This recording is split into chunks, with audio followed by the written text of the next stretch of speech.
Okay, so the following review of Justice League, some might say the details I give are kind of spoilery, but not super outright.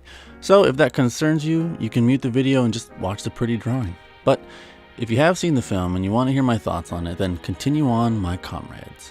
Greetings and salutations, everyone. Justice League was an okay movie. But the more and more I think about its flaws and shortcomings while writing this script, the more it hurts to say that it was just okay. Because the Justice League shouldn't have been just okay. We're talking about the original icons of the superhero comic era. Some of the most recognizable and lasting heroes, excluding Cyborg. What are you even doing here? Nah, I'm just kidding. He's not a huge problem of the film. In fact, he's quite important. Either way, my minor gripes with the film are Cyborgs Design. The film alludes to a more appealing design, which makes me scratch my head as to why they didn't just start him off like that. You know, it gets kind of tiresome to just sort of watch this moving globule of cybernetic cubes. This film has some real crowd pleasers and moments that are a real crowd pleasing. There were genuine, just really exciting moments that I was sitting in the back of my seat and just watching. And when a moment would appear on screen and it would play out, I would suddenly just without noticing it, I would move to the front of my seat and I would sit up and I would be engaged in the film.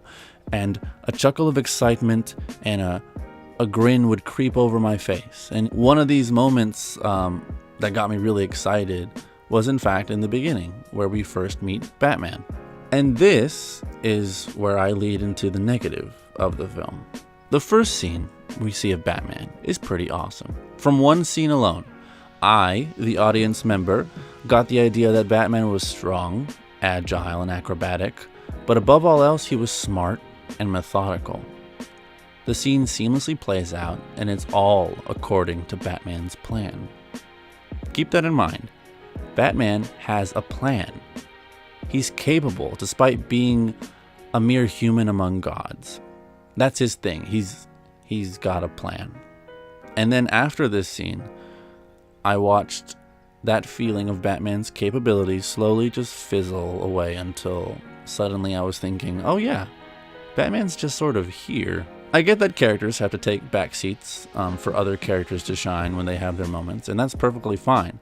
But Batman, my favorite hero by the way, just felt disappointing by the end, and that shouldn't be. There should be a nice balance. I mean, they are a team after all. And on top of that, the film, my speculation tells me that this was under Joss Whedon's direction, mind you. The film uses Batman as a gag, a joke teller, and he shows almost way too much emotion. Side note, last time I checked, Batman doesn't like jokes very much.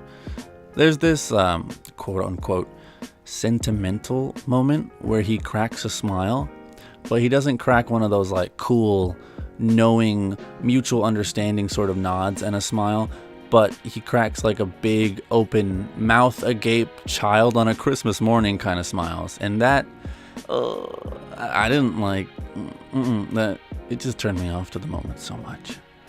For me, it was bad. I can't speak for anyone else, but I just didn't like that note.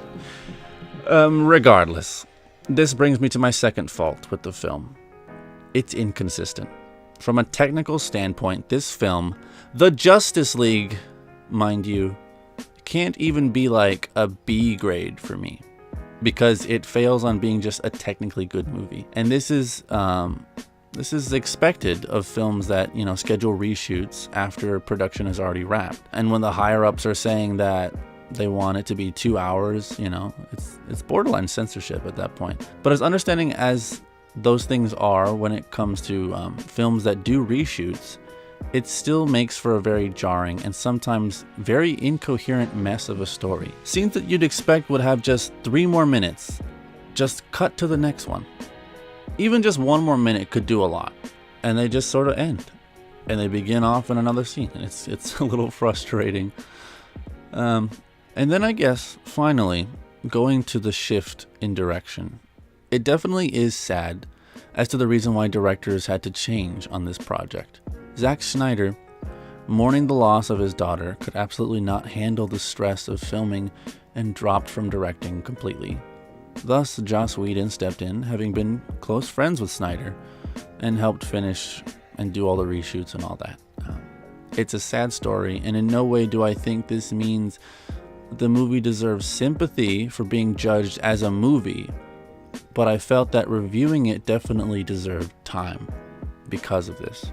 Zack Snyder, who, mind you, I was very positive. I had very positive thoughts for him handling the Justice League. He made a film called Watchmen, and I thought that was pretty good.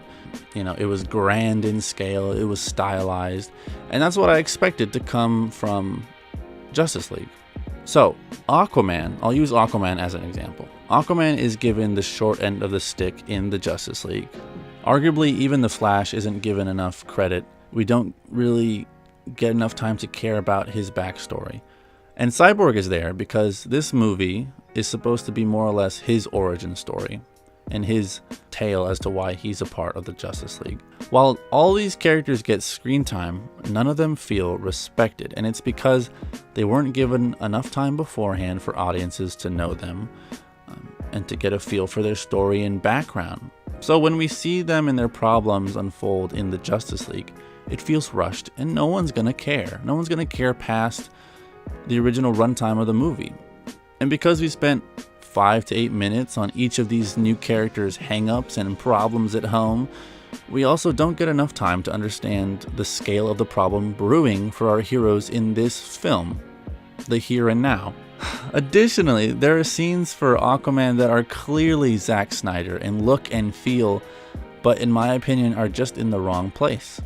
They're just not put in the right spot within the timeline. And I'm specifically talking about the way Aquaman scenes are handled. Anyway, that's all I'm saying. If you've seen Justice League and liked it, I'm very glad that you did and you had a good time. Like I said, it has good moments, really good moments. It's just that coupled with the bad elements that take place in this film, simply make the whole thing just an okay movie. If you didn't like the Justice League, then I hope my Batman drawing today makes up for that. I thought he turned out pretty good.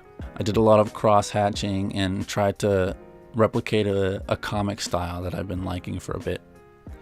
Anyways, if you like this video, then leave a like, subscribe, and hit that bell icon if you want to be notified when I release more videos. Because besides small videos here and there, you'll never know when I'm going to drop something new.